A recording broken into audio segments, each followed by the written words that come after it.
Amen. Amen. Mais si tu t'attends à un homme, tu vas recevoir un homme. Amen. Amen. Dieu, il a l'habitude de confondre les gens. Amen. Amen. Quand tu ne connais pas Dieu, tu ne vas pas connaître sa manière d'agir. Il a l'habitude de confondre les gens. Je me rappelle un peu de Gédéon. Gédéon qui était un serviteur de Dieu, que Dieu avait appelé pour aller délivrer son peuple au temps des juges. La Bible dit que les Madianites avaient l'emprise sur tous les enfants d'Israël. Et Dieu, il va choisir quelqu'un de misérable, quelqu'un que les gens ne considèrent pas, quelqu'un qui était le dernier de sa famille, quelqu'un qui était le rejeté de sa famille, quelqu'un qui était dans la plus petite famille du pays. C'est à cette personne que Dieu s'en va se révéler pour libérer son peuple de les oppresseurs. Gloire à Jésus. Amen. Vous dites que Dieu ne regarde pas il ne regarde pas au passé de la personne pour choisir la personne. Amen. Amen. Et Dieu va choisir cette personne qu'on appelle Gédéon pour aller libérer son peuple. Mais la Bible dit que quand Gédéon va être reconnu par l'Éternel, il va être saisi par l'Esprit de Dieu, Gédéon va aller chercher tous les habitants d'Israël et il va regrouper plus de 300 000 personnes devant lui. Alléluia, pour aller combattre les ennemis. Mais l'Éternel va dire, ce n'est pas une grande armée qui délivre le roi. Moi, je n'ai pas besoin de beaucoup de personnes. Alléluia. Amen. Alléluia. Amen. Parce que c'est moi qui combats pour vous. Si vous faites beaucoup d'efforts, demain vous allez dire que c'est vous qui avez fait telle chose et puis vous avez été béni. Alléluia. Et puis vous avez été délivré. Donc il a dit à Gédéon, il faut diviser ça encore. Alléluia. Amen. Il faut diviser ça encore. Il a pris seulement 300 personnes. Alléluia. Un chiffre minimum. C'est avec ce chiffre minimum qu'il a commencé à travailler. Gloire à Jésus. Amen. Gloire à Jésus. Amen. Même l'église du Seigneur. L'église du Seigneur a commencé avec 120 personnes qui se sont mises dans la chambre. Pendant qu'il y avait plusieurs personnes à Jérusalem.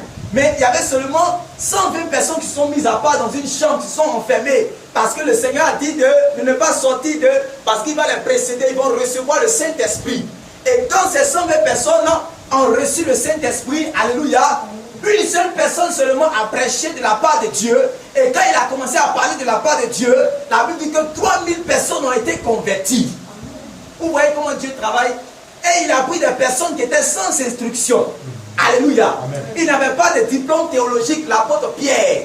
L'apôtre Pierre n'avait pas fait de cérémonie de consécration. Mais c'est Dieu qui l'a choisi. Alléluia. L'apôtre Pierre était un pécheur. Il n'a pas fait d'études. Alléluia. Et les gens étaient étonnés. Comment ces gens qui ne sont pas allés loin à l'école, ils ne sont pas les docteurs de la loi, ils n'ont jamais lu la Torah, ils ne sont pas les suiveurs de Moïse. Mais comment ils connaissent cette parole qui sort de la bouche de Dieu? Peut-être même où on doit dire lui-même là-bas. Il ne comprend pas français. Mais c'est à lui que Dieu donne le rouleau de la parole de Dieu. Donc Dieu ne regarde pas à ton passé. Dieu ne regarde pas à ta famille. Dieu ne regarde pas à là où tu es quitté. Même si ton passé était raté, Jésus-Christ est le spécialiste des passés effacés. Il va effacer ton passé qui était raté et il va te donner une histoire nouvelle. Si je vous dis qui je suis et que je suis en train de prêcher la parole de Dieu, vous serez étonnés. Parce que quand je vais vous parler de mon passé, vous allez dire c'est bon, vous allez fermer vos Bibles et vous allez partir à la maison. Mais comme le Seigneur ne regarde pas au passé, alléluia. Si j'étais le premier des persécuteurs, si j'étais le premier des voleurs, si j'étais le premier des tueurs, si j'étais le premier de ceux qui commettent toutes sortes d'immoralités, le Seigneur va se glorifier. Parce que c'est là où le péché abonde que la grâce surabonde. Dis Amen. Amen. Dis Amen. Amen. C'est là où qui est gâté, qui est bizarre. Où les hommes maintenant deviennent limités. Où les hommes ne peuvent plus faire beaucoup d'efforts. Où ils voient qu'ils tournent à droite, ils ne voient personne. Ils tournent à droite, ils ne voient personne. Ils regardent devant, ils ne voient personne. Ils regardent derrière, ils ne voient personne. Et en ce moment-là, il oublie de tourner les regards vers l'Éternel. C'est comme Jacob. Jacob, à un moment, son frère voulait le tuer. Derrière lui, il y a Laban qui a tracé une limite, qui a dit, son beau-père, de ne plus retourner là où tu as été, de ne plus retourner parce qu'il y a une limite entre toi et moi. Maintenant, il faut aller avec mes filles que tu as pris, mais ne reviens plus. Devant lui, voici son frère qui dit, tu as volé mon héritage. Tu vas voir ce que je vais te montrer. Mon droit d'aînesse, je vais récupérer cela. Donc, il ne savait plus où il allait partir. Il envoie les serviteurs. Allez-y demander pardon à mon frère. Allez-y demander pardon à mon frère. Ils envoyaient toutes sortes de peuples, toutes les richesses. Son frère dit, je ne veux pas toutes ces richesses. Tu vas me connaître aujourd'hui. Donc, quand Jacob a entendu tout cela, il voit que derrière lui, il y a la mort. Devant lui, il y a la mort. Il dit là, il faut vraiment que je me confie à Dieu. Et c'est à cela que Dieu t'appelle. Parce que tu as trop fait d'efforts. Alléluia. Amen. Tu as trop fait d'efforts et Dieu t'appelle à ne pas trop faire d'efforts. Dieu t'appelle maintenant à te confier à lui, comme David. Qui dit, quand je lève les yeux vers les montagnes, d'où me viendra le secours? Mon secours me vient de l'Éternel des armées qui a fait les cieux et la terre.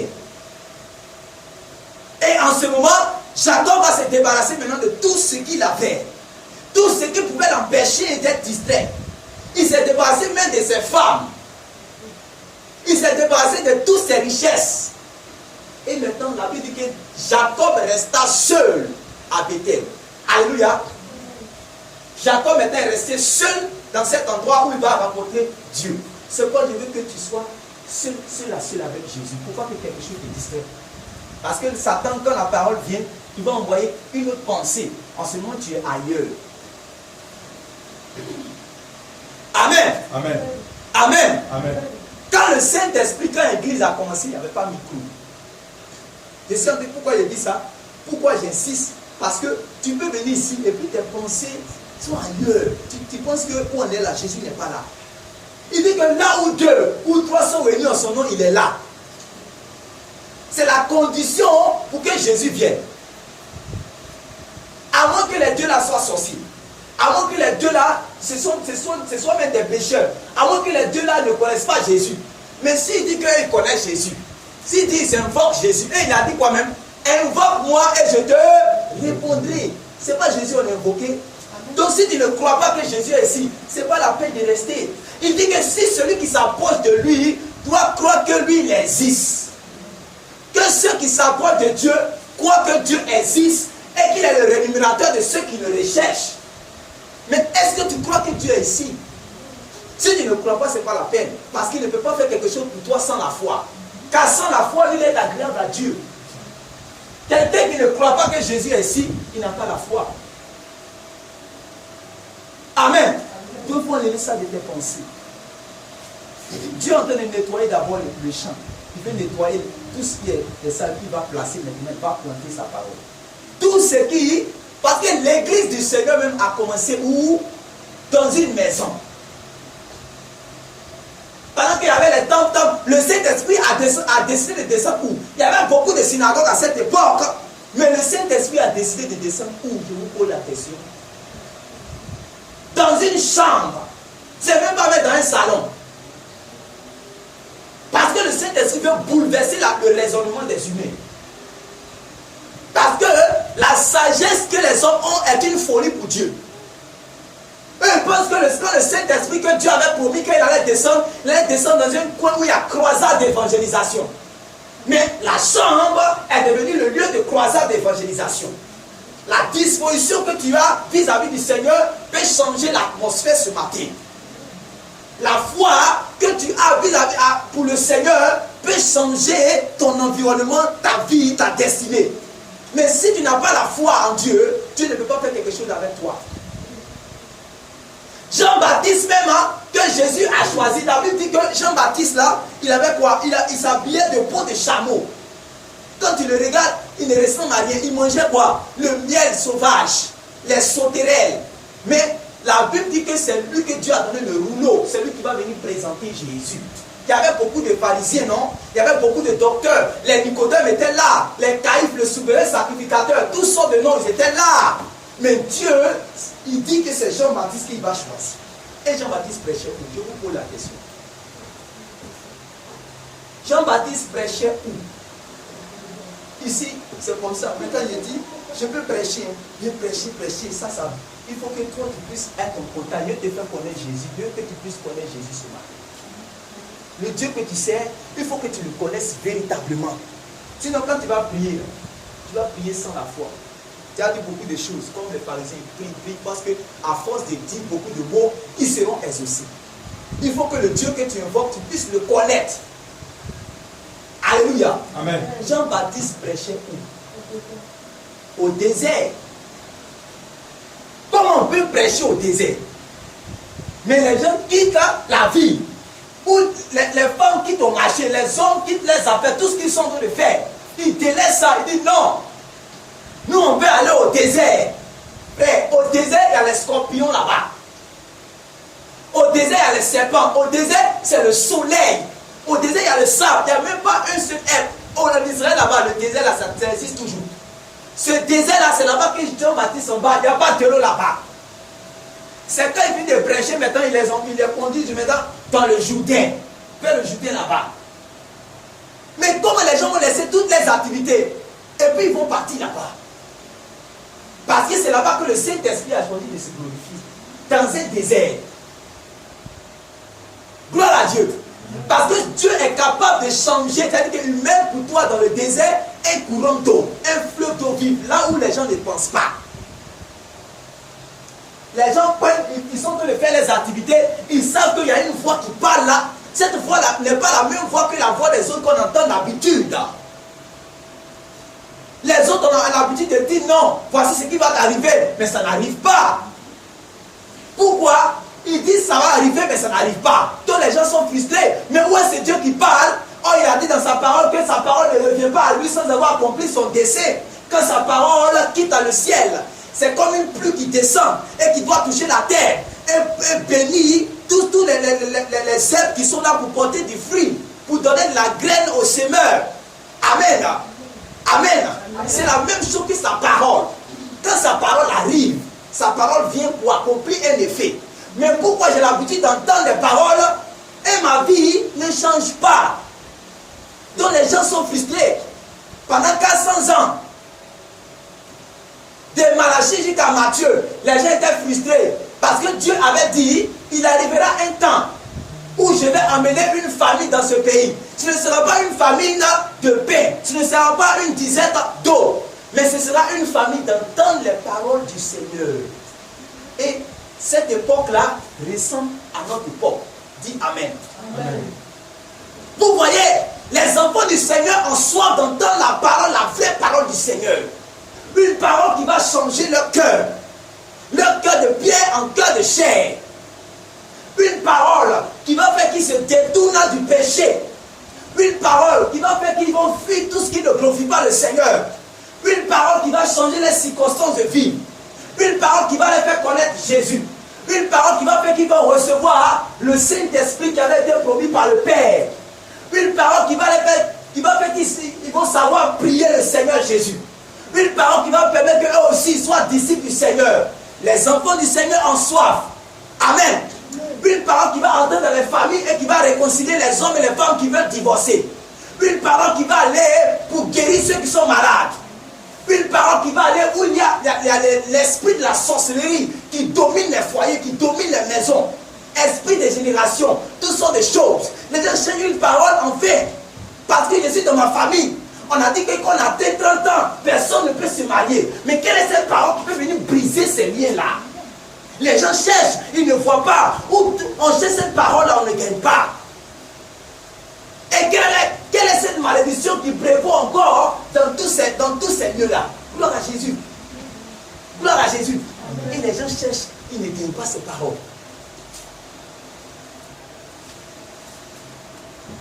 Quelle est cette parole qui va venir changer le décret qu'ils ont dit sur ma famille? Parce que dans chaque famille, il y a un décret. Est-ce que tu sais ça? Dans chaque famille, il y a un décret qui est positionné. Il y a quelqu'un dans chaque famille, il y a un homme fort qui a livré son esprit au diable. Et si toi tu n'es pas affranchi par le Seigneur, si toi tu n'as pas reçu la parole, une révélation personnelle qui va briser cela, tu ne peux pas. Tu seras comme, je prends un exemple, regardez l'exemple. On vient d'acheter un bouton ou bien une chèvre et puis on attache le bouton à un arbre et on prend une corde de peut-être 10 mètres. Donc À côté de l'arbre, il y a les herbes qui sont là. Donc quand le mouton est là, il boute.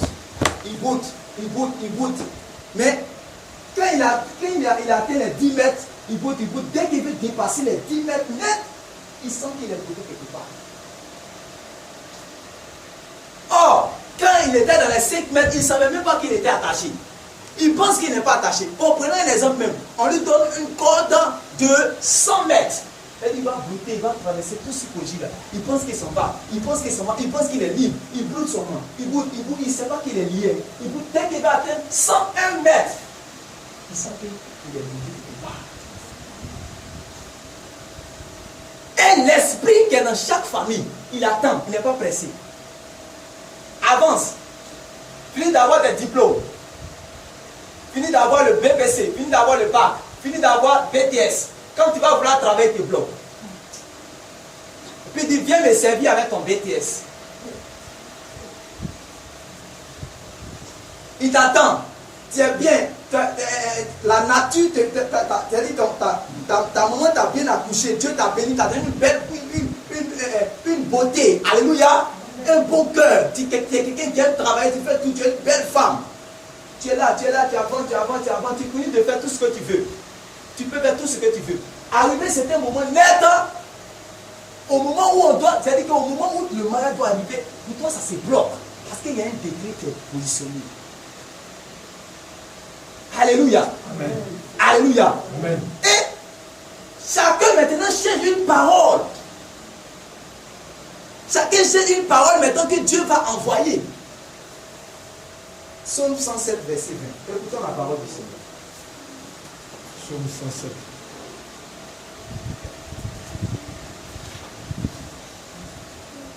Est-ce que nous sommes prêts à écouter la parole du Seigneur? Écoutons la parole. Psaume 107, verset 20.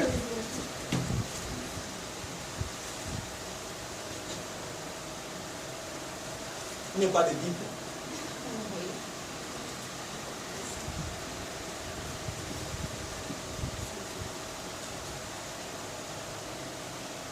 Psaume 107, verset 20. Je lis la parole de Dieu. Si quelqu'un a trouvé la version de Dieu. Psaume 107, verset 20, la Bible dit quoi? Il envoya sa parole et les guérit. Il envoya sa parole et les guérit. Si quelqu'un a une autre version, la version peut donner aussi. C'est pas encore fini, non? Oui. Il faut recommencer. Il envoya sa parole et les guérit. Oui. Il les fit échapper de la force. Voilà. Donc, la Bible dit que dans leur détresse, d'abord, quand tu prends le verset qui suit, la Bible dit que le peuple d'Israël est dans la détresse. Amen. Tout le monde maintenant me suit. Le peuple est dans la détresse, le peuple souffre. Les familles souffrent. Regardez ce qui se passe. Regardez même dans les villes. Regardez, il y a le chômage.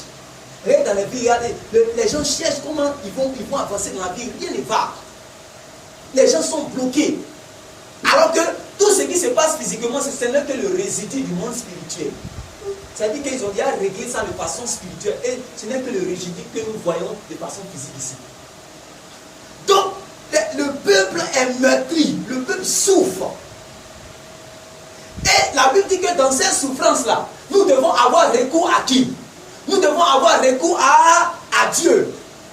Et quand nous avons recours à Dieu, Dieu ne descend pas lui-même comme ça. Et puis il va venir voir un chef, il va couper ça. Non. Dieu envoie sa parole. Amen. Amen. Amen. Dieu envoie sa parole. Parce que sa parole est une épée. Quand il y a lien, sa parole coupe les liens. Sa parole est un feu. Quand il y a toutes sortes de choses de paille, sa parole brûle ça.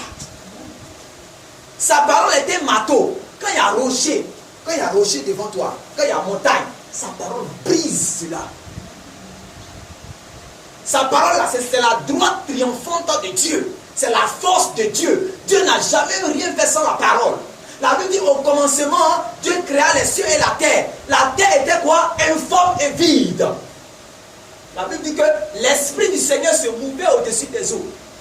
Mais tant que la parole ne venait pas, le Seigneur ne pouvait pas, c'est-à-dire que le monde ne pouvait pas retrouver la forme.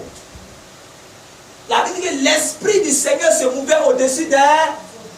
Et Dieu dit que la lumière soit. Dieu a fait quoi? Dieu a parlé. Et quand Dieu a parlé, tout ce qui était déformé a retrouvé la forme. Tu vois, quand dans ta vie, il y a quelque chose qui est déformé, Dieu ne descend pas du ciel pour venir te placer comme ça. Ce qui descend du ciel, on appelle ça la parole de Dieu, et c'est Dieu lui-même. Et puis il vient maintenant pour restaurer, on appelle ça la restauration. Tout ce qui est dégradé dans ta vie. Amen. Dieu maintenant vient arranger cela. Donc, la Bible dit que c'est dans leur détresse qu'ils ont crié à l'Éternel, et Dieu maintenant, il a regardé ses enfants. Puisque lui, il entend les cris du malheureux. La Bible dit que Dieu entend les cris du malheureux. Donc, il a entendu leurs cris. Et puisqu'on peut, il a dit, invoque-moi au jour de la détresse, je vais te répondre. Amen. Si tu me cherches de tout ton cœur, tu vas me trouver. Amen. Je me laisse trouver par celui qui me cherche. Tous ces versets-là, tu connais. Tu as commencé à crier, Dieu a entendu. Dieu maintenant envoie sa parole. Et sa parole maintenant, la Bible dit que sa parole les guérit tous. Mais nous étions à une époque, à l'époque de Jean-Baptiste, où on était à une époque où Dieu avait dit aussi qu'il va emmener une fin de la parole de Dieu. La parole qui fait tous ces biens, la parole qui libère, qui change la vie, la parole qui transforme, à tel point que on me dit, ah mais ta vie a changé. Hein. Avant que toi tu te mettais en colère facilement comme ça, mais maintenant tu ne te mets plus en colère. Quand tu parles avec douceur. Avant, il y a quand tu t'habillais bizarrement comme ça. Mais maintenant, tu as manière de t'habiller en tant qu'une sainte femme de Dieu. Alléluia. C'est une parole qui change la vie. Dieu dit qu'il va faire que cette parole devienne rare. Cette parole maintenant est devenue rare. C'est pas partout où tu vas, tu entends, hein, mais ta vie ne change pas, ça ne te dit rien. Ça te dit rien. C'est comme ça que les gens partaient chaque jour, pendant les 400 années entre Malachie et Matthieu. Dieu a cessé de parler pendant 400 ans. Parce que le peuple d'Israël était désobéissant. Et dit, oui, je ne vous parle plus. Comme je vous parle et que vous ne voulez pas m'écouter, je ne vous parle plus. Pendant 400 ans. Le Dieu qui parle n'a plus parlé. Le Dieu qui entend ne s'est plus fait entendre. Il n'a plus rien dit. Il est resté silencieux. Donc les familles sont en train de mourir. Imaginez-vous. Les familles sont... Parce qu'en Israël, on vit selon la parole de Dieu. Israël n'a jamais vécu un moment où il n'y a pas eu de prophète qui va parler de la part de Dieu. Quand il y a des problèmes, Israël crie à Dieu et Dieu suscite un prophète et la parole du Seigneur vient maintenant. Amen. Ou bien les sacrificateurs, ils appellent les enfants d'Israël, venez, repentons-nous parce que Dieu maintenant donne une parole. Mais Dieu dit, moi je ne parle plus. Amen. Vous voulez regarder, regardons ici. Amos, on va voir où Dieu a dit ça. Amos.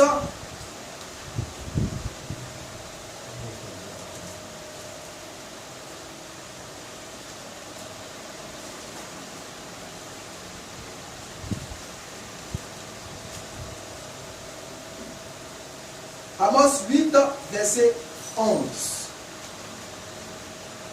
Amos 8, verset 11.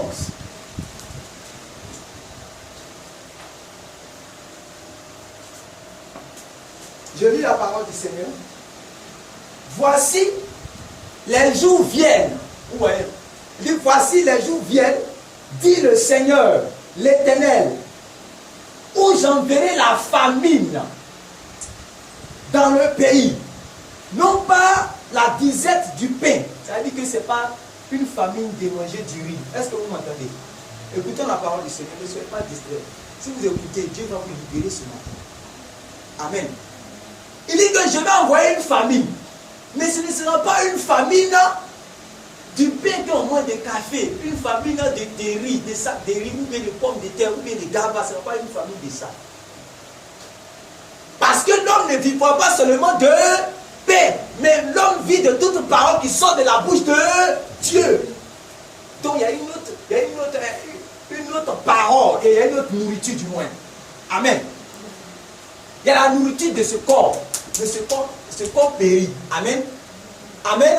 Et la nourriture de l'homme intérieur qui est éternelle.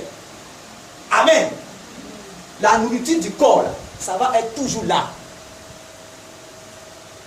Mais ta vie ne peut pas changer si tu n'as pas eu la nourriture de l'être intérieur. Et Dieu dit, quand il va envoyer maintenant la famine, tu ne seras pas une famine du pain ou une disette de l'eau ou de toutes ces choses qui est physique. Ce n'est pas une famine de sang. Mais écoutons la parole. Il dit,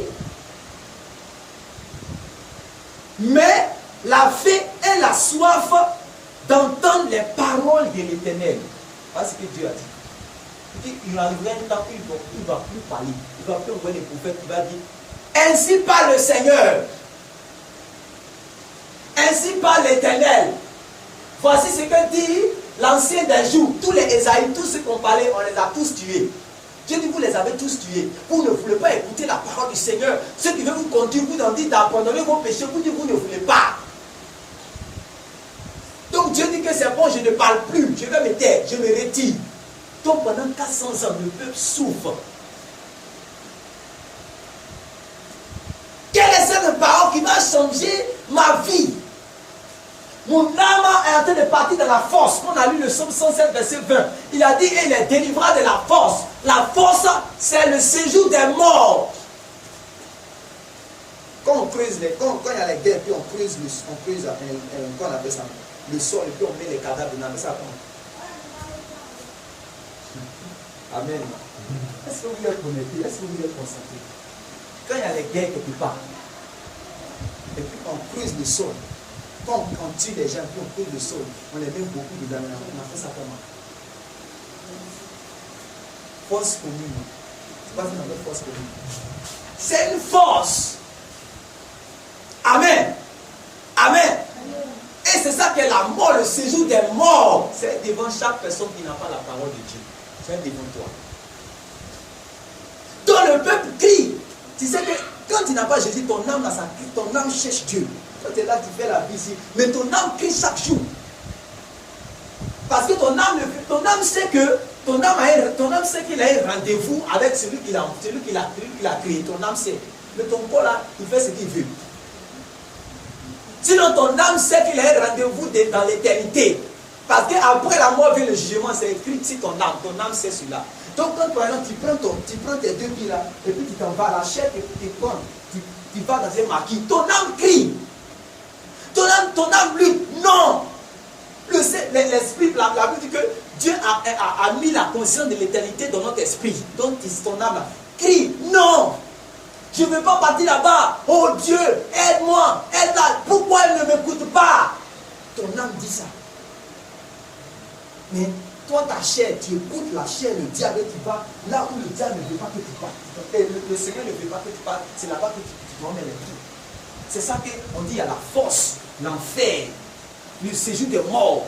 Donc le peuple criait, donc Dieu maintenant envoie sa parole. Afin de les délivrer de la force, de la mort. Parce que le salaire du péché, c'est la mort. Mais pourquoi mon corps me conduit toujours au péché? Mon âme lutte. Non, qui me délivrera? Qui me délivrera de ce corps mortel? Amen. Prends Ésaïe chapitre 42, verset 22. Je suis en train d'aller quelque part. Ésaïe 42, verset 22.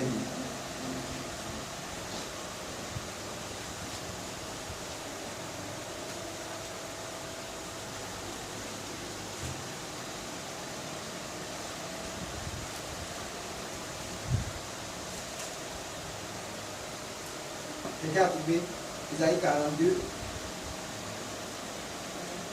verset 22.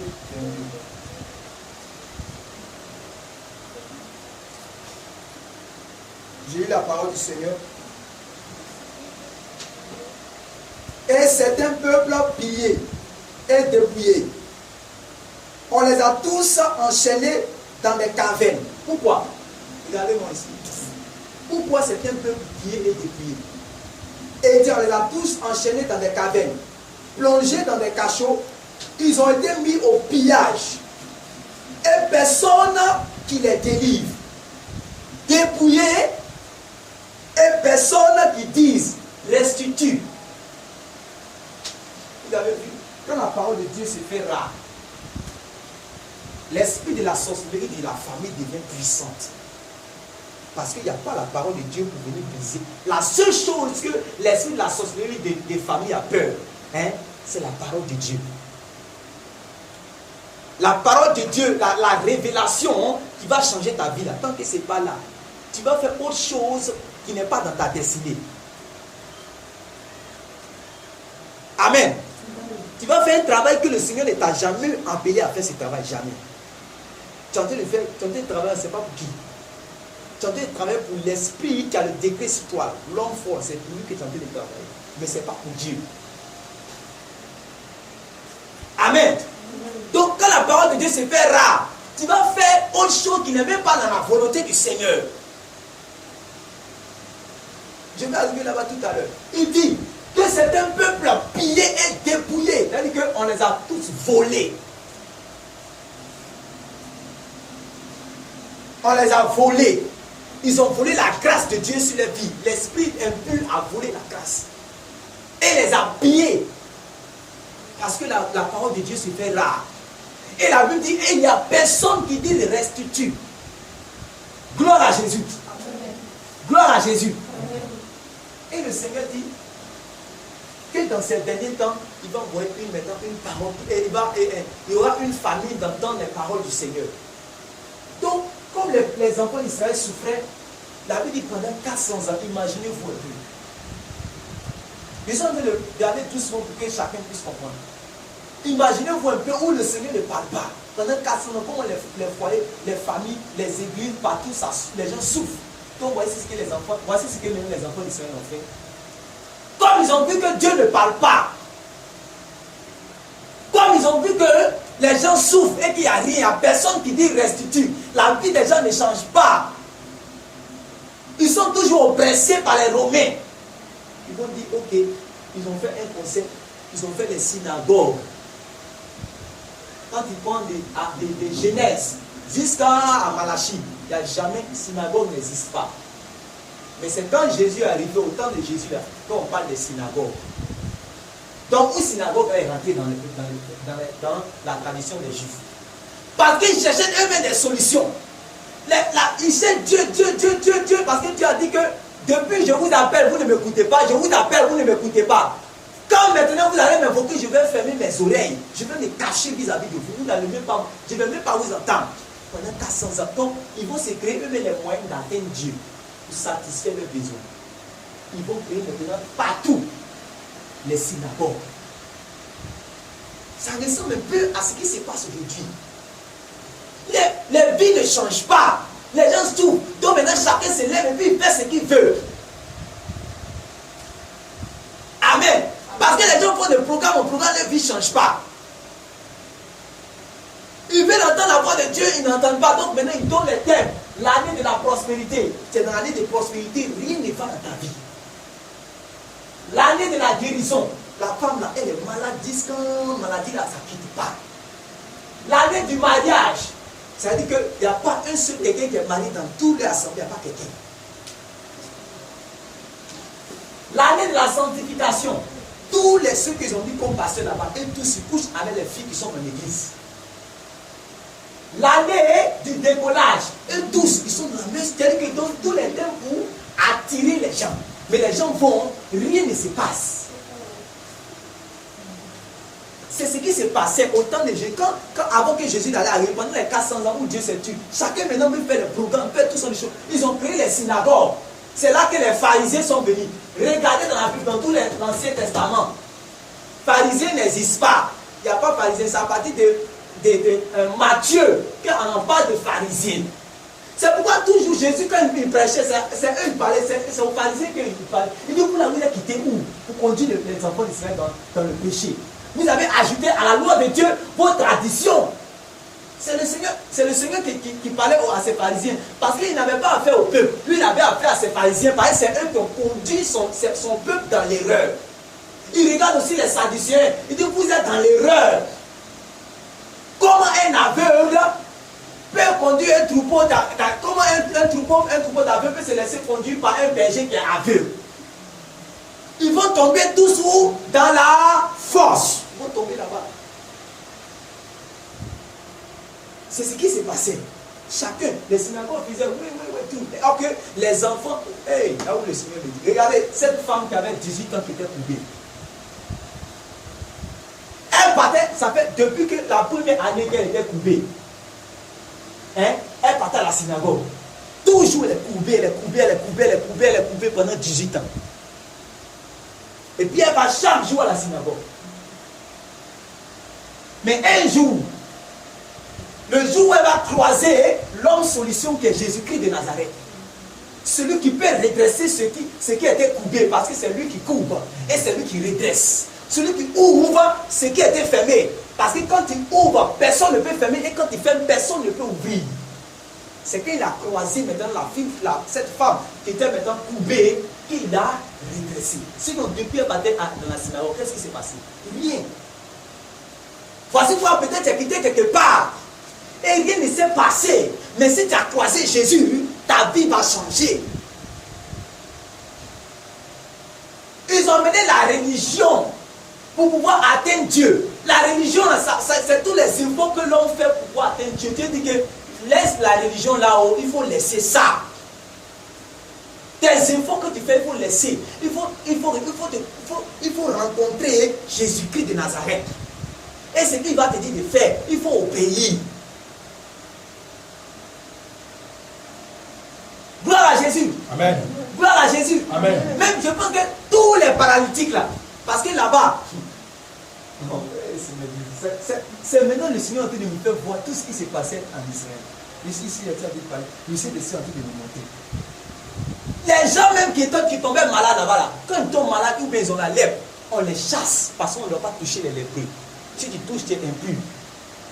Même la femme qui avait les 12 années de perte de sang, sa première année, deuxième année, troisième année, quand ça a commencé net, qu'ils ont su que même son mari, là, tout le monde l'a quitté. À l'église, on a abandonné. Peut-être si elle était là-bas, elle s'occupait un peu dans la synagogue, elle nettoyait les choses, ou bien elle prenait son salaire pour soutenir un peu les pharisiens. Mais quand ça arrivé, ils l'ont mis dehors. Parce que si on la touche, tu vas aller payer taureau pour te sanctifier. Donc ils l'ont mis dehors. Tous les paralytiques qu'ils ont mis à la piscine de Bethesda là-bas, eux tous c'était des anciens gars de la synagogue. Mais comme ils ont été malades, puisqu'il n'y a pas l'onction de la guérison, la parole qui guérit, elle se fait rare. Donc on les chasse. Donc on les néglige. Donc ils sont frustrés. Pour nous, qu'est-ce qu'on va faire? Allons-y à la piscine de Bethesda là-bas, peut-être un jour on sera guéri. Donc ils quittent la synagogue. Ils sont frustrés. Ils sont frustrés parce que la parole de Dieu se fait rare. Toutes ces personnes qui ont donné les années là, des années de leur maladie, des années de leur douleur, des années de leur paralysie là, tous ces noms de personnes là, ils étaient les anciens gars de la synagogue. Même le jeune homme qui était devant la synagogue et le Seigneur, les disciples ont dit au Seigneur, est-ce que c'est lui qui a péché ou bien ce sont ses parents qui ont péché? Vous avez déjà lu ça quand même? Un jour, le Seigneur sortait de la synagogue, il a vu quelqu'un qui était là. On dit, est-ce que les disciples ont dit à Jésus, ce sont ses parents qui ont péché, ou bien c'est lui qui a péché pour qu'il soit comme ça, pour qu'il soit aveuglé. Et Jésus a dit que ce n'est ni ses parents, amen, ce n'est ni lui-même qui a péché, mais c'est pour que le nom du Seigneur soit glorifié. Mais regardez ces choses-là, ces derniers. Depuis les là-bas, il avait dit, depuis qu'il avait dit, rien ne se passe. Jusqu'à on est venu au Dieu, il m'ont dit. Tous les bâtiments là, ils attendaient le temps maintenant où la parole de Dieu va venir. C'est fort. Ils attendaient le temps où la parole de Dieu va venir maintenant pour les changer leur vie. Donc, maintenant, Dieu maintenant envoie son serviteur Jean-Baptiste. Jean-Baptiste maintenant commence à prêcher. Vous avez besoin de vous faire comprendre pourquoi les gens ont quitté là-bas pour partir au désert. Alors vous ne comprenez pas compris, ils sont de vous montrer. Ils étaient dans la frustration dans tout Jérusalem, à Galilée, toutes les villes qu'on peut citer. Tout là-bas, ils étaient dans la frustration. Ils Ils attendaient quel est ce Dieu. C'est pour ça qu'on dit qu'il envoya sa parole et la parole est guérie. Ils sont en train de vous résumer cela. Ils étaient dans la frustration, dans la consternation, dans le désespoir, dans les maladies, dans toutes sortes de choses. Ils mouraient chaque jour. Ils étaient un peuple pillé, dépouillé. Et il n'y a personne qui dit restitue, délivre-nous, sauve-nous, libère-nous. Personne. Mais Dieu aussi a promis un temps de rafraîchissement, un temps de délivrance. Parce qu'il y a un temps pour toutes choses. Il y a un temps où tu peux couler des larmes. Il y a un temps où tu peux être abandonné. Il y a un temps où tu peux être rejeté. Il y a un temps où tu peux être chassé de ta maison. Mais il y a un temps où il y a l'homme solution, Jésus-Christ de Nazareth. Le Dieu à qui rien n'est impossible, où tu vas le croiser.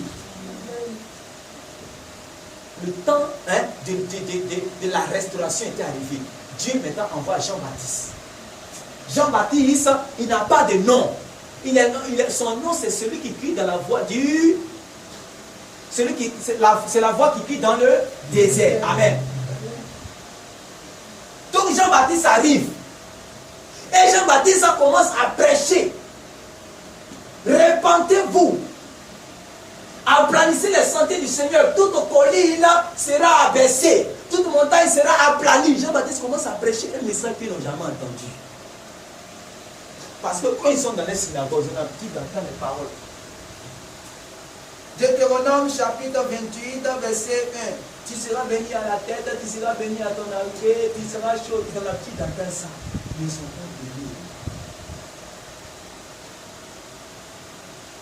L'Éternel fera de toi la tête et non la queue. Mais elle est toujours bénie. Tu vois, il ne sait pas si vous comprenez. Il ne sait pas. Or, ce sont les enfants d'Abraham. C'est pourquoi quand Jésus vient dire, comment vous pouvez laisser, vous me parler de sabbat, quelle affaire de sabbat? Je suis le maître de sabbat. Comment vous pouvez laisser une fille d'Abraham souffrir pendant, dans ces jeunes années, sa vie ne change pas? Qu'est-ce qui se passe? Parce que vous ne lui donnez pas la parole qu'il faut. Sois redressé, va à l'église, suis-moi, et tout ça. Et c'est à cause de ça les gens me suivent. Regardez. Donc, ils ont envie d'entendre tout ça, les paroles des gens. Donc, il y a quelqu'un qui n'a jamais fait étude théologique.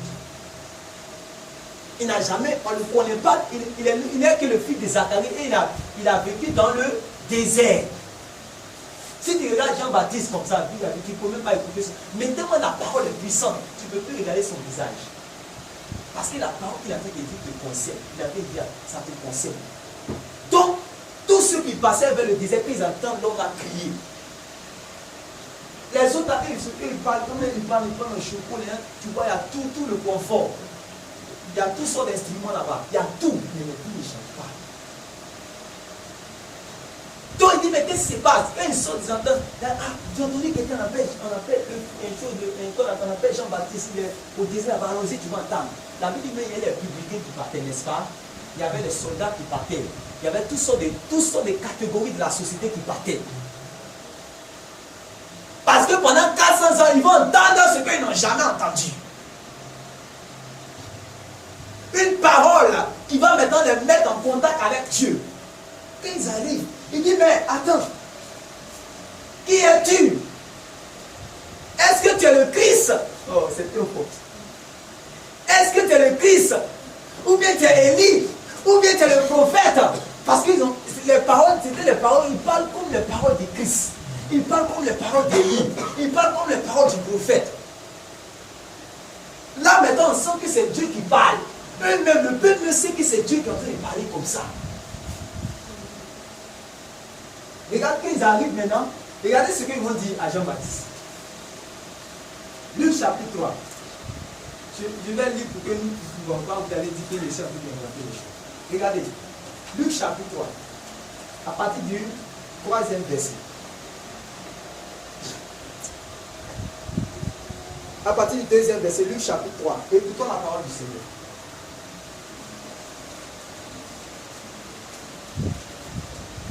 La Bible dit, et du temps des souverains sacrificateurs, on dit, et du temps des souverains sacrificateurs, Anne et Caïphe, en ce moment il y avait 2 souverains sacrificateurs. La parole de Dieu fut adressée à Jean, fils de Zacharie, dans le désert. C'est le jour là que la parole de Dieu fut adressée. Luc chapitre 3, verset 2. Vous me suivez, non? Ok. Donc, la parole de Dieu fut adressée à Jean, fils de Zacharie, dans le désert. Et il alla, maintenant il est parti, et il alla dans tout le pays des environs du Jourdain.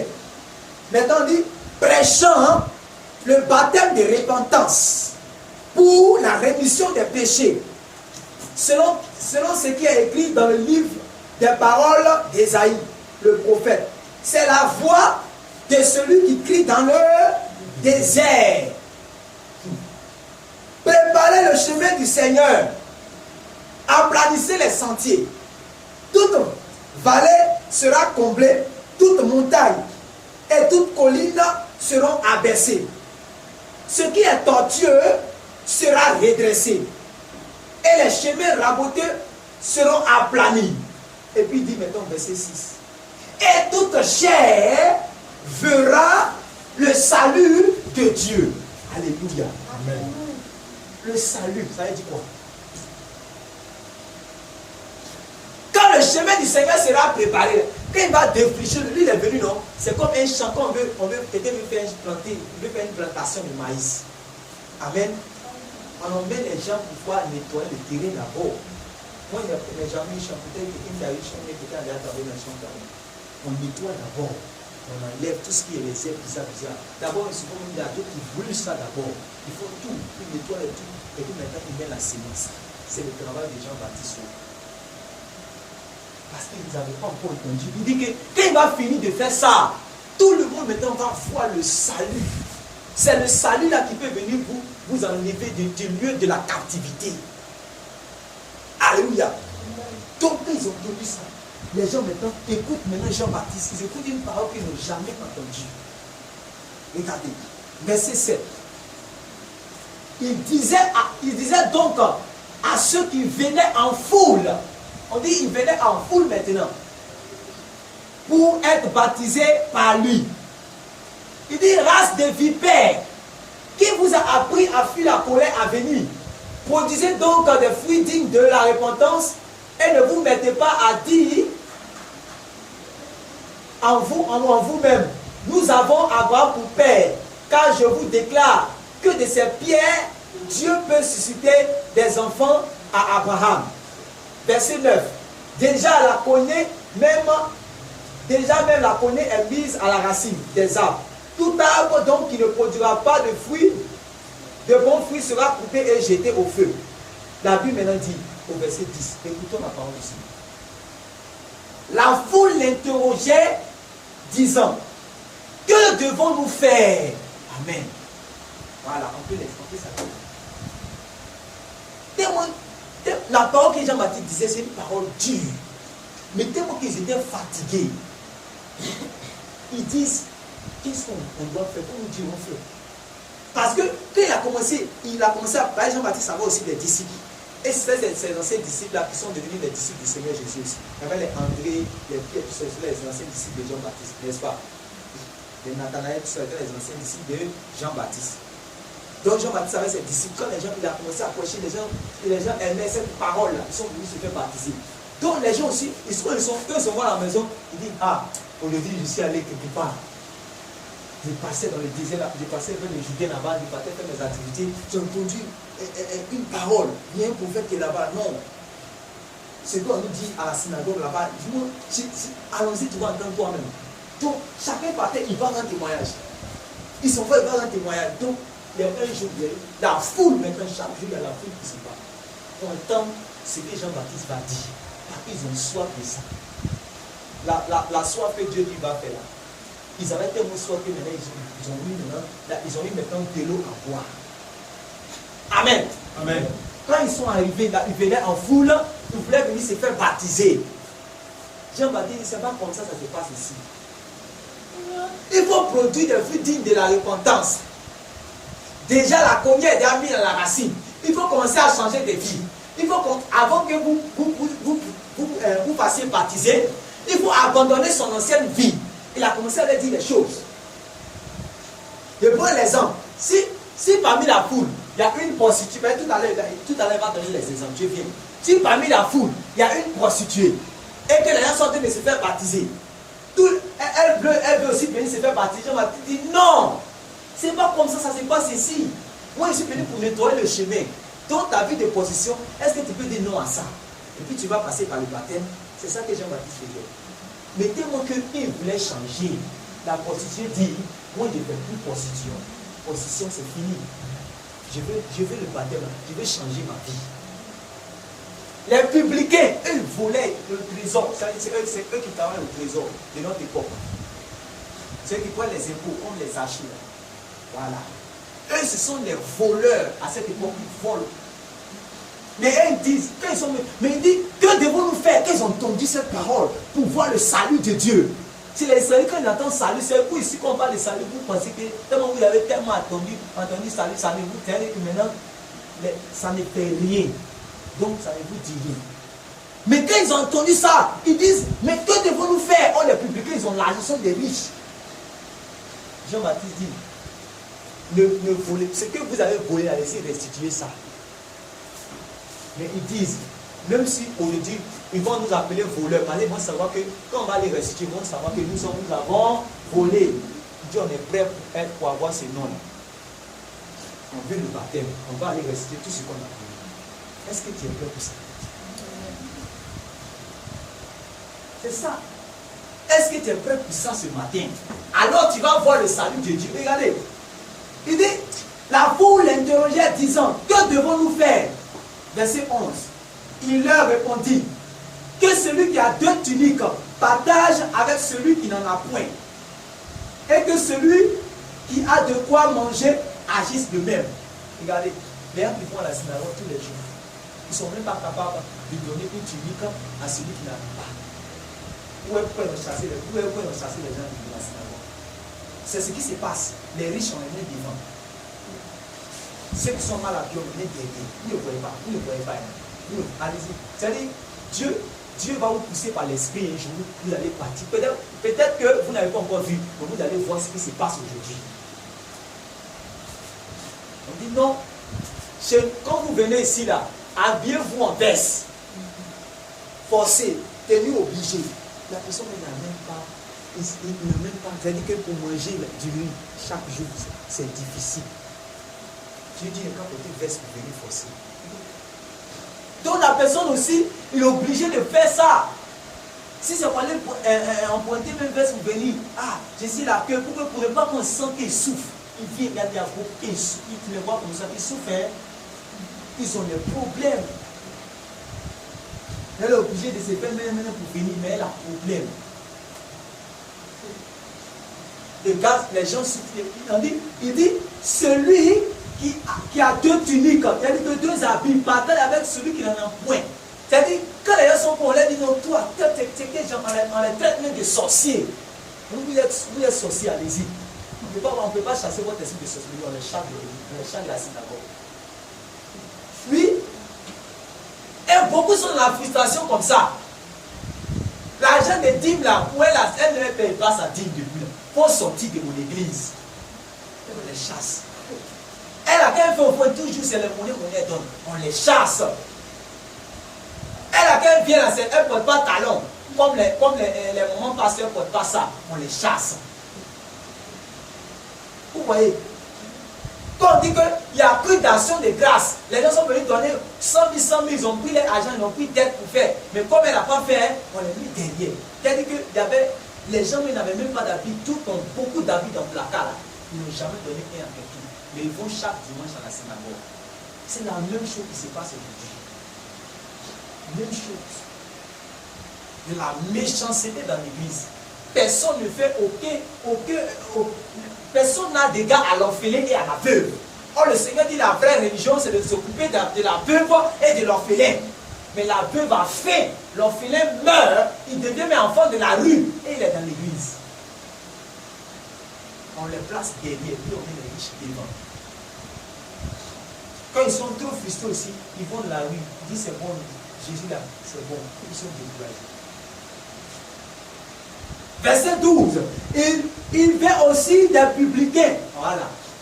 Des publicains pour être baptisés. Et il lui dit, Maître, que devons-nous faire? Oh, quand la parole de Dieu, c'est quoi? Il y a quelqu'un qui a bien un poil de chameau, mais elle a fait mettre de lui. Amen. Amen. Amen. Voilà. C'est la parole de Dieu qui fait. Tu peux être n'a rien. Il a dit que tu n'as même pas 5 ans, c'est quoi? Tu t'habilles, même tu n'as même pas bon habit. Mais une fois que tu as la parole de Dieu, ton identité change. Comment les riches l'appellent lui la mettre? Là où le Seigneur quand les gens sont morts sur les marabouts,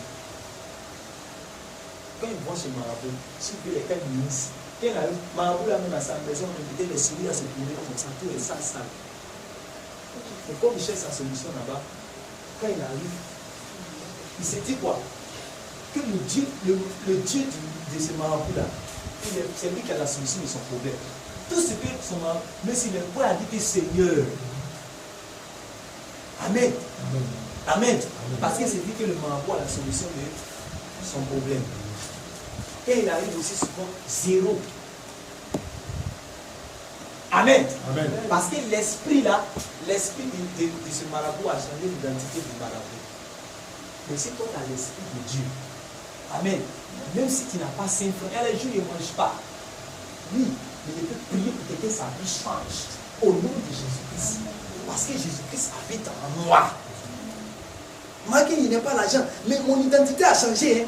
Oui, je ne plais pas. Non, les mauvaises nouvelles, je ne crains pas les mauvaises nouvelles. Non, je sais que tout ce qui m'arrive maintenant vient de la part de Dieu. Et rien ne peut m'arriver sans la caution de Dieu. Mon identité change. Regardez un gars qui mange dans le désert. Un gars qui mange les sauterelles. Vous avez dit, Jean-Baptiste dit, Seigneur, mais pourquoi changer, je mange les sauterelles? Non, il n'y a pas de temps de ça. Les publicains quittent là-bas, ils quittent leur villa là-bas, ils viennent dans le désert pour consulter Dieu. C'est ça que Dieu cherche pour toi. Que la voisine vienne dire, toi, en tout cas, tu as changé, oh. Tu as changé. Regarde comment tu es devenu maintenant. En tout cas, tu crains le Seigneur. Mais comment on fait pour donner ta vie à Jésus? Pour m'expliquer un peu. Tu ne veux pas que quelqu'un vienne te dire, quand il vient te dire ça comme ça, c'est que ta vie change. Mais attends, tu étais en colère, mais quand toi il te voit, comment tu fais pour que tu n'es jamais en colère là? Amen. Comment tu fais et puis tu n'es jamais en colère? Pour m'expliquer un peu. Parce que tu as la parole maintenant de Dieu. Malgré que tu n'as pas l'argent. Lui, il est riche là-bas. Il laisse son immeuble là-bas. Chaque jour. Mais quand il regarde en bas, il te voit chaque jour, tu as dit, louons le Seigneur. Alléluia, lui, tu n'es jamais triste. Lui, il a l'argent, il a tout. Mais il est triste. Il souffre. Il regarde la femme là. Chaque jour, elle est là, elle a la joie. Il dit non. Mais je cherche une femme pour me marier. Si j'ai cette femme-là, au moins, elle va m'apporter la joie. Je vais lui demander comment elle fait payer la joie tous les jours.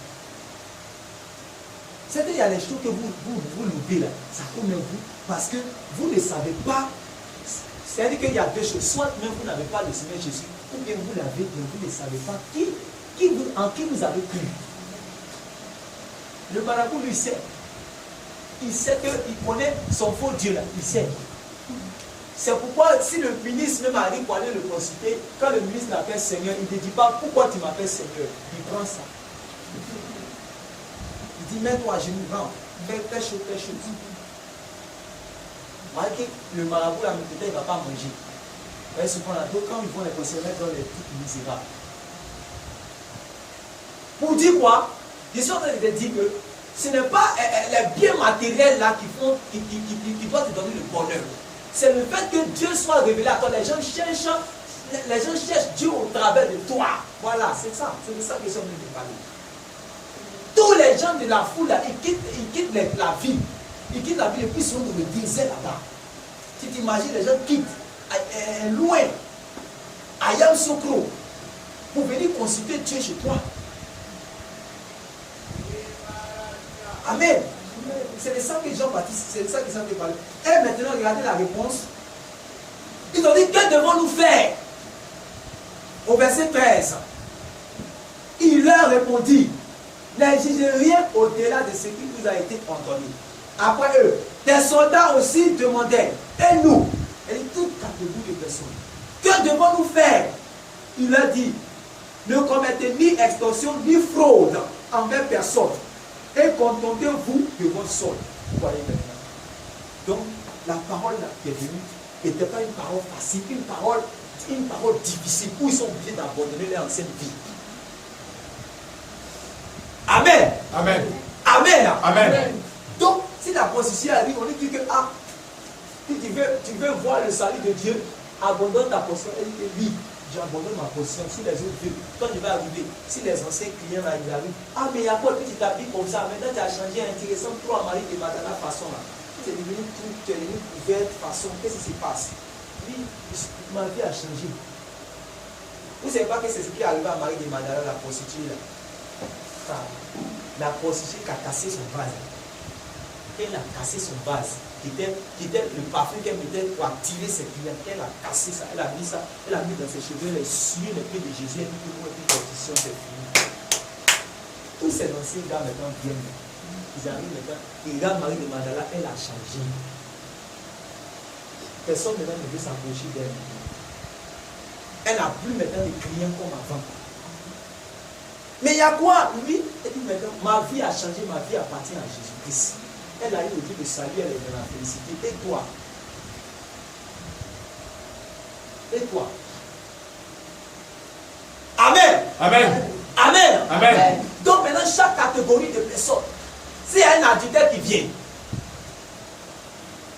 Amen. Amen. Il arrive, il a une, par exemple, une femme au dehors. Et Jean, quand il veut venir se faire baptiser pour le Seigneur, va dire maintenant, tout toi qui commets l'adultère, arrête ton adultère là. Laisse avec ta femme seule. Abandonne cette fille qui est là-bas. Il abandonne. Et puis il voit le salut de Dieu. Ça, c'est la préparation. C'est-à-dire que c'est le B.A.B.A. de la vie chrétienne. Tant que quelqu'un n'est pas encore rentré dans ce B.A.B.A., tout ce que tu fais est égal à zéro. C'est comme ces mêmes personnes qui sont à la synagogue là-bas, qui souffrent depuis des années. C'est ce que je suis venu te dire ce matin. Ces publicains sont arrivés. On a dit tout ce que vous avez volé, vous l'avez volé. Prenez ça. C'est ce que Zacharie a fait, Zachée a fait. C'est parce que Zachée n'avait pas le temps au moins de prendre des gens baptisés. Quand il est arrivé pour Jésus, là, il a dit à Jésus que voici, moi là, je vais donner 4 fois tout ce que j'ai volé. Si je veux pour prier, il va travailler, ce n'est pas mon problème.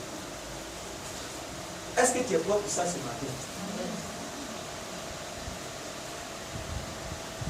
Dis avec moi. Dis à ton attention, à ton frère. Même si ça te fait mal, dis à ton mal. Même si ça te fait mal, obéis à la parole. Même si ça te fait mal, obéis à la parole. Alléluia. La parole là, même si ça t'arrange, ça t'arrange. Tu crois que ça les arrangeait? Peut-être qu'il avait son collier, chaque fin du mois, il dépose 500 000 quelque part. Chaque fin du mois, il dépose 500 000. Maintenant, il arrive devant une parole, on dit, où on ne vole plus. Il calcule qu'il doit déposer 500 000 chaque fin du mois pour son champ. Mais dans les 500 000 chaque fin du mois qu'il dépose pour son champ, il vole chaque jour 400 000. Donc maintenant, il est obligé maintenant, ce qu'il va déposer pour son champ, ce sera seulement 100 000 €. Souvent même, tous les 500 000 ils vont pour dévoiler, tous les 500 000 qu'ils volent. Il arrive maintenant devant une parole de Dieu. Le Seigneur lui dit qu'on ne vole plus. Donc il abandonne ça. C'est de ça que le Seigneur nous parle. Afin de Dieu là, c'est ça. Est-ce que vous êtes prêts? Amen.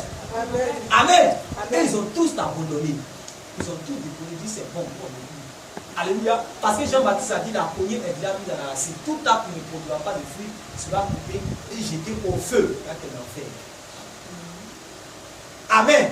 Amen. Donc même si ce matin, ça te fait mal, que tu veux entrer dans la destinée que Dieu a pour toi, il faut abandonner ton ancienne vie.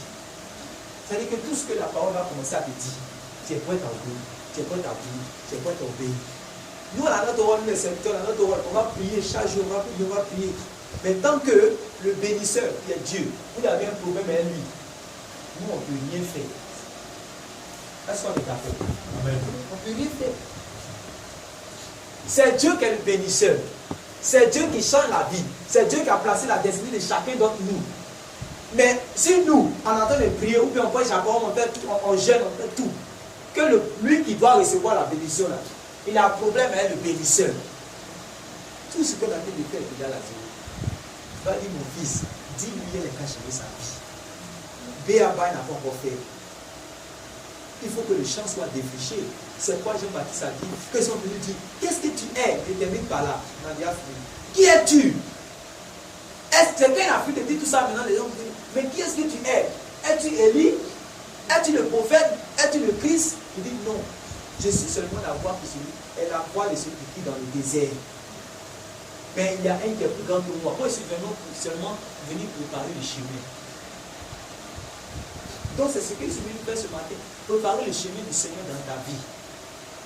Le Seigneur doit rentrer dans ta vie pour changer ta destinée. Donc, maintenant, moi, je joue le rôle de Jean-Baptiste pour te dire maintenant, change de vie. Tu changes de vie, le Seigneur va s'occuper de toi. Mais si l'homme s'occupe de toi, le Seigneur ne peut rien faire. Si l'homme t'a déjà couronné, le Seigneur ne va pas ajouter une autre couronne si la couronne qui est là. Il faut qu'il enlève la couronne de l'homme. Amen. Est-ce que tu es prêt pour que Dieu enlève la couronne? Mais quand Dieu enlève la couronne, on se moque de toi. C'est ça, chacun n'est qu'à porter sa croix pour le Seigneur que tu es prêt à être. C'est ça. Afin de Dieu, c'est ça.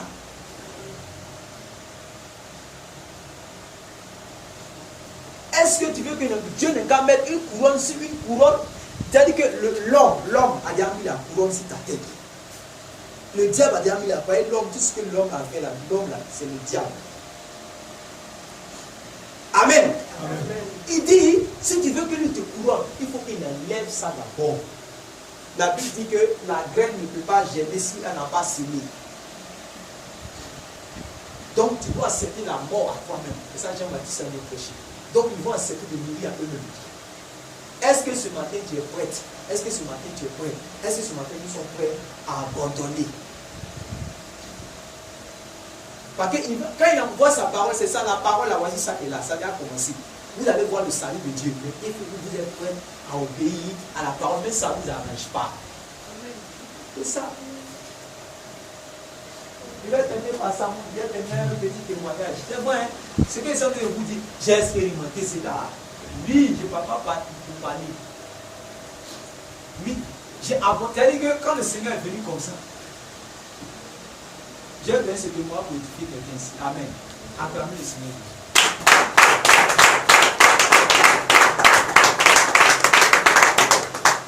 Avant que le Seigneur va se révéler à moi, parce que le Seigneur m'a fait grâce, c'est lui qui m'a parlé, qui s'est révélé à moi, pour que je l'ai suivi. J'ai entendu sa voix et je l'ai suivi. Et après ça, maintenant, il a demandé, mais comment on fait en fait de mais je vivais une vie de frivolité. Mon quartier ici, on me connaît. Tout derrière que toutes les jeunes filles, on me connaît au quartier. C'est que quand on ouvre un maquis quelque part là-bas, on connaît aussi là-bas. Avant que même j'aille rentrer dans le maquis, on commence à chanter mon nom. Avant qu'il aille rentrer dans le maquis, on commence à chanter. Quoi, ma femme qui est là? Elle peut témoigner de ce qu'on disait au quartier de l'église. Par jour, quand il finit à 16h, c'est ici dans un point à 16h. Quand il finit, quand il finit dans le plein à 16h, après le plein, je dois aller dans le bar. J'appelle les managers du bar, que moi j'arrive. Quand on arrive derrière, avant qu'on va arriver, on commence à partir là. On commence à partir là. On prie. Avant que moi j'arrive. C'est-à-dire que les samedis comme ça, il y a les samedis, quand on va, il y avait les femmes qui vendaient des choses, les articles, les trucs là. C'est-à-dire, si matin seulement, il faisait 6 000 du matin, il déjeuner. Je ne dormais plus à la maison. Quand j'arrive à la maison, c'est pour montrer aux gens que il y a l'argent, après ça flasher, je montre les pièces d'argent, c'est tout. Est-ce qu'il y avait quelqu'un? Je ne fumais pas cigare, mais je fumais drogue. C'est bizarre, je ne fumais pas cigare, je fumais drogue. Là, comme ça, quand j'arrive dans le maquis, je fais ce que je veux. C'est ça que je dis, ce que j'ai expérimenté. Je vais expliquer la toute théorie, ce que j'ai fait. Et comment le Seigneur s'est révélé à moi. Tout ça, le fidèle qu'on dit que une fille a joué, c'est l'argent, non. vais demander l'argent. Et puis ce que je veux, je vais avoir. Toute cette vie, je fais ça. Ce que peut-être Dieu m'a fait la grâce, c'est que je ne suis pas allé prendre mon âme. Mais je connais des gens qui ont conduit des âmes parmi nous. Oui. Et chaque jour depuis le Seigneur qui ne va pas se révéler à eux comme il s'est révélé à mon pays, c'est la grâce de Dieu. Amen. Amen. Je connais des gens aussi qui ont conduit le nom de leurs parents. Et puis le nom aussi de leurs copines. Oui. Et j'ai cru aussi que le Seigneur pouvait vivre. Il y a des filles, on les a déjà conduites. Oui, on les a déjà conduites. J'ai pris pour que le Seigneur se révèle. Parce que le Seigneur, dis-moi pour que je puisse aller croiser la vie pour lui dire qu'on a conduit. J'ai pris sa charge. Et il m'a dit que je révèle.